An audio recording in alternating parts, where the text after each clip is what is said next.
Gracias por estar con nosotros. Bienvenidos a @Meridiano CNI, su espacio. Si se queda los próximos 55 minutos, conocerá los puntos de vista del señor Ramírez.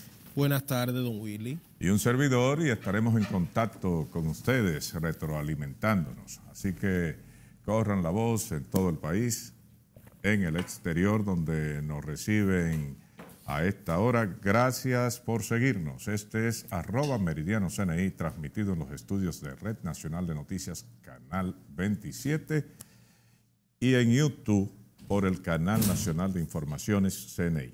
Cada día somos más, ahí en YouTube. Revise ese canal, chequelo. Si le gusta, suscríbase. Si le gusta mucho, recomiéndeselo a un amigo. Si le gusta demasiado, promociónenos abiertamente. Oniel, ¿cómo estuvo la entrevista con Guido ayer? Muy interesante. Ayer tratamos el tema del PRD y tratamos también el tema de la reelección. Y en resumen, ¿qué dijo del PRD? Porque eso sí está raro, ¿verdad? Del PRD, que los plazos se vencieron. Miguel no podrá hacer su carnaval, el ingeniero Miguel Vargas. Ellos ya depositaron ayer una documentación en la Junta Central Electoral, porque la Junta había expedido 2 resoluciones donde le daba 75 días a los partidos para que dijeran cuál era la modalidad que querían, primarias abiertas, delegados, cerradas. Y el PRD había dicho que abiertas. Ahora, de repente, Miguel Vargas, tratando de distorsionar la situación, dice que es cerrada. No, le dice que no hay. O sea, una convención de delegados. Y según lo que explicaba el señor Mazar ayer, parece ser que Miguelito le estaría tratando de bailar el hula hula al presidente Danilo Medina con el tema de la reelección. Ellos quieren... Pero, por Dios, ¿cómo que trata? Parece. Guido decía trata, no, ¿o parece? No, él decía a la clara que Miguel quería eso. Sí, pero lo que Guido no decía era que Danilo quería eso. También lo dijo. Porque Miguel dijo que es un error. Es un error. Es un error de Danilo basado en la experiencia que ellos tuvieron. Él hacía un mea culpa de cuando ellos estuvieron en el poder y trataron de imponer la reelección en el año 2004. Y dijo que eso es lo más terrible porque desenfoca a todo el mundo de su trabajo. Pero es que, si bien es cierto que fue un atentado institucional, un atentado contra la Constitución, el intento de Hipólito Mejía y su PPH de pasarle por arriba, no menos cierto que es menos grave. ¿Y por qué yo digo esto? Porque el señor Medina lo hizo en el 16 y lo hizo con éxito. Pero para hacerlo se comprometió a una serie de cosas y juró ante Dios, la Biblia, los compañeros y todo el que se le... Belcebú, también, ¿verdad? Yo creo que ese fue el Dios. Bueno, juró a Belcebú, parece que fue, porque... y dijo, no, yo no voy más. Y ahora no lo dice él, pero lo dice todo el que está al lado, y él jugando al intelectual político. Entonces, agarra la máxima de que el silencio habla. El silencio habla, presidente, pero el silencio lo que habla es cosas muy negativas de usted. Cuando usted se compromete dentro de sus mismas filas, de sus mismos comilitones, de su ala dentro del partido, para buscar el apoyo y que activen políticamente, y usted dice, no, yo no voy más, porque hay mucha gente que debe aspirar y progresar, etcétera, etcétera. Tomadura de pelo. Yo todavía quiero ver a Reinaldo Pared hablando sobre eso. Él va a tener que hablar alguna vez. Reinaldo Pared, que fue el promotor, o por lo menos quien dijo que escribió aquel acuerdo y que lo anunció al país. Yo quiero ver si Reinaldo se va a adherir a las posiciones de Danilo. Porque de hacerlo, vuelvo, insisto, que deje eso, que se dedique a vender yaniqueques, ya que los yaniqueques están tan de moda. Yo lo quiero ver. Yo quiero ver a Domínguez Brito haciéndole coro a Danilo. Si, por favor, dile a esa gente que está ahí que no están ¿de dónde queda Danilo? Arroyo Cano. Que no están en Arroyo Cano, por Dios. Arroyo Cano City. Le sacan a uno de las cosas, pero yo quiero ver a Domínguez Brito hablando y sincerizándose. ¿Por qué fue que quemó esa gorra? Porque ahí está todo. ¿Por qué quemaste la gorra, Domínguez Brito? De Navarro yo no voy a hablar. Pues Navarro está en política todavía. No, está tratando de explicar todo lo que se desapareció de educación. Esas son las cosas. Y Que entonces, mucho. Y el país debe estar informado, porque yo vi una encuesta que es un relajo de diferentes cosas donde valoran al gobierno, y todavía yo creo que la gente se deja allantar. La palabra esa es sorprender. ¿Cómo diablos puede tener un 59% bien valorado el sistema de educación cuando por ahí han pasado 2 diablos a caballo? Que han barrido con todo. 2 diablos acabados. ¿Cómo puede estar eso, amigos míos, siendo valorado? Bueno, puede estar bien valorado cuando el receptor de las informaciones y de lo que sucede, el que ve el asunto, no lo ve, está ciego o tiene alucinaciones. Cuando hay muestras de saqueos, desde el desayuno escolar hasta las construcciones, eso parte el alma. Las sobrevaloraciones que han existido en todos estos años de Danilo Medina. Ahí está el gran negocio de los funcionarios de Danilo Medina, las sobrevaloraciones de las obras. Una obra, aquí no hay obra que no cueste 15,000 millones de pesos. Aquí hay obras que antes costaban 50 y 100 millones de pesos y ahora cuestan 600, 700, 800, 900 y usted no sabe si le van a meter 15 adendum más. Entonces, eso en educación es palpable. En educación hay muchísimas otros ministerios y otras direcciones.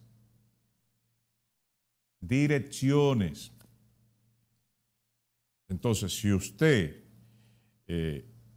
está al tanto de que en todos estos años nos metimos en PISA y quedamos en último lugar en las evaluaciones que hacen a nivel internacional de la educación, sobre la comida, O'Neill, que dan, el almuerzo que dan, a mí me han llegado, y la voy a pasar mañana o pasado, algunos cortes, desde todas las regiones del país, o de gran parte de las regiones del país, a través del WhatsApp, con las fotografías de eso, el tipo de comida que están dando. Me reí mucho ayer, me reí por la ocurrencia, no por el hecho, porque es trágico.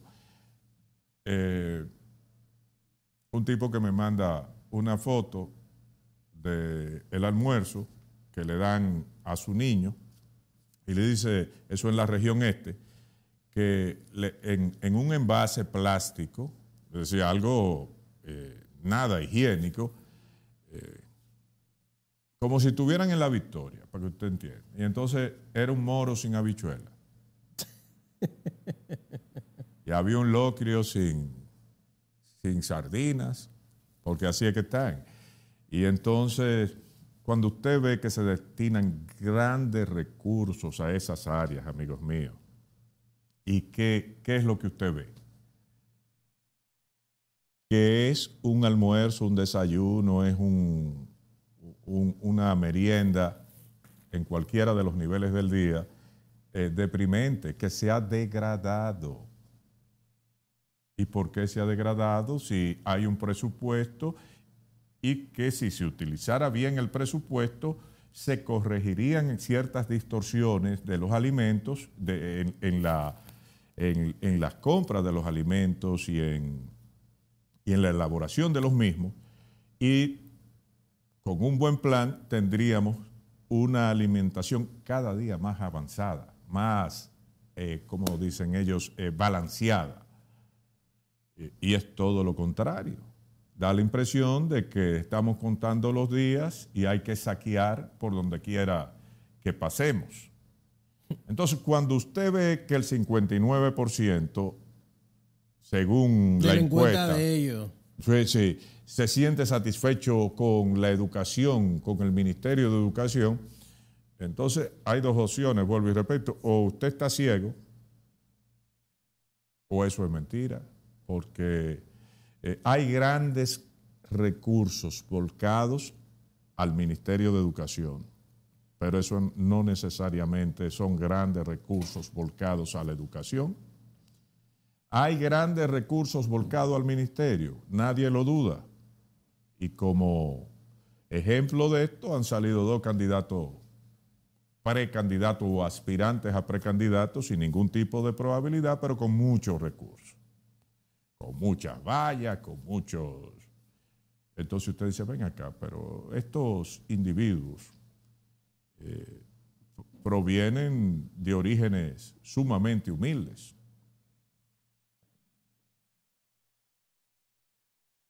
Y como abracadabra, un Donald Trump cualquiera. Y pongo a Donald Trump utilizando el mal ejemplo, porque Trump ha tenido que guayar la yuca en sus empresas. Y fíjate que en la misma campaña electoral de Trump contra Clinton, el tipo no gastaba un chel en publicidad hasta que él vio que era en realidad su oportunidad, y entonces ahí, desde un fin de semana, después que el FBI intervino a Hillary Clinton, ahí metió los recursos. Pero aquí no. Aquí desde antes de anunciar ellos oficialmente sus campañas, estaban volcando recursos de educación, y me refiero a Amarante Baré y me refiero al otro Navarro, volcando recursos cuantiosos a promover sus figuras con esos fines. Y yo siempre digo, cuando me refiero al caso de los sobornos, Oniel, que los sobornos, cuando se es irresponsable, y aquí estamos full de irresponsables, y más en los medios de comunicación, de comunicación, hay una parte de los sobornos que sí, que puede ser para utilizarlo en campaña, pero el resto, que en mi opinión es la mayoría, es para el bolsillo de que le dieron los impuestos, los sobornos. Y eso mismo trasládelo al área de educación. Una parte, que para mí es la más pequeña, se vuelca a promover las aspiraciones personales de eso, pero el bolsillo de ellos tiene el mazo, como dice. No dan un golpe jamás en su vida. Y por eso es que usted ve cambios violentos en los perfiles, en los niveles de vida de esos individuos. ¿Tú recuerdas que, o ustedes recuerdan, porque tú muy bien lo sabes, las denuncias constantes que hemos hecho del manejo del Ministerio de Educación? Estos dos jinetes del apocalipsis, el señor Navarro y el señor Amarante Barret, llevaron a los niveles más altos de corrupción este ministerio, que debió ser, pues, la niña bonita del gobierno de Danilo Medina. Así lo vendieron, por lo menos en términos publicitarios, aunque en ejecución fue todo lo contrario. Miren, la gestión de Amarante Barret, que tiene muchísimas interrogantes que él nunca se ha atrevido a responder. En vez de estar enviándole cartas a dirigentes políticos y llamando la atención, él tiene que comenzar explicando su patrimonio personal y los escándalos que hubo y que hay todavía de su gestión en el Ministerio de Educación. Cuando estaba el señor Navarro, uno de los señalamientos que le hacíamos era precisamente el tema de los directores regionales y distritales. ¿Tú recuerdas? Que sí, cuando eso se investigue, aquí no solo va a caer preso Navarro, sino todo el que le acompañó en esa vagabundería. Señores, esa gente manejan miles de millones de pesos anuales, los directores regionales y distritales. Y este señor, el señor Navarro, los cambió a todos con la finalidad de manejarlos a su antojo.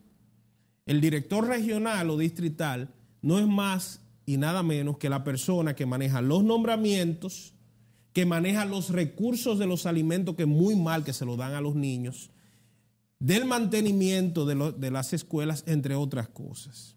O sea, de lo que él precisamente buscó, lo que él necesitaba, era que personas allegadas a él pudiesen manejar el presupuesto de educación de manera a su antojo. Y eso es lo que hemos visto. Esos directores regionales y distritales, que yo te voy a decir algo, yo no conozco al nuevo ministro de Educación, pero estoy de acuerdo con él en algo, que por lo menos está votando toda esa gente que Navarro tenía, manejando esos sueldos fantasmas a su antojo.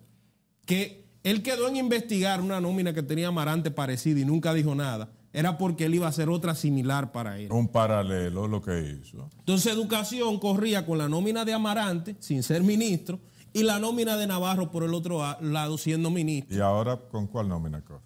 Habría que ver. Porque a mí me dicen que la gente de Amarante ha vuelto a Educación porque este señor Peña Mirabal era el financiero de Carlos Amarante Baré. Y cuando yo digo financiero, fíjese que cada leogábaro, es decir, cada político de estos que se la busca, siempre es uña y dedo. Es decir, el financiero de él lo lleva a él. No es que le van a poner un financiero que él no conozca. Mejor renuncia al cargo. El financiero es la parte administrativa y parte de la boada. Así se dice. La tajada que se llevan esos funcionarios. Entonces, ahora han puesto al señor Mirabal, que repito que era financiero de Amarante Barey, que le hace competencia disputándose el 0.5% cada uno de las intenciones de cualquier miembro de la sociedad que pueda votar en unas internas o en unas elecciones a lo interno, para elegir las candidaturas al interno del PLD, tienen su financiero. Y que de forma irresponsable está atacando a Navarro y está investigando y votando gente de Navarro, pero no ha votado a nadie y no ha investigado nada de la gestión de su jefe. A eso lo llaman y le dicen, estate quieto, y tú sabes que si destapan eso caemos presos todos. Bueno. Porque es que se está bregando con más de 160,000 millones de pesos. Y eso parece ser que a los oídos de los funcionarios es poco dinero. Sí. Pero... menudito. ¿Eh? Menudito. Bueno, después de lo de Punta Catalina... ahí sí hay papeletes. Eso va a salir por más de 250,000 millones de pesos. Pero tampoco eso le hace ruido a los funcionarios. O'Neill, antes de irnos al cambio y de entrar con llamadas telefónicas, yo quiero primero dar la información de que el despacho de la primera dama de la República, la señora Cándida Montilla, anunció la ampliación hasta 12 años de los servicios de atención especializada que ofrece a niños. Se llama el Centro de Atención Integral para la Discapacitación. Entonces, oigan esto, para que ustedes vean el grado de lambonismo que hay en este país. Esto lo tomé yo de un periódico y lo llamo la atención para que el periódico coge la nota de prensa que le envía el despacho de la primera dama y la pone ahí como una noticia. Eso es como un anuncio. Y entonces, en el anuncio que hace la señora Montilla de Medina, dice, la admisión no será ya de 0 a 10 años, sino de 0 a 12. Es decir,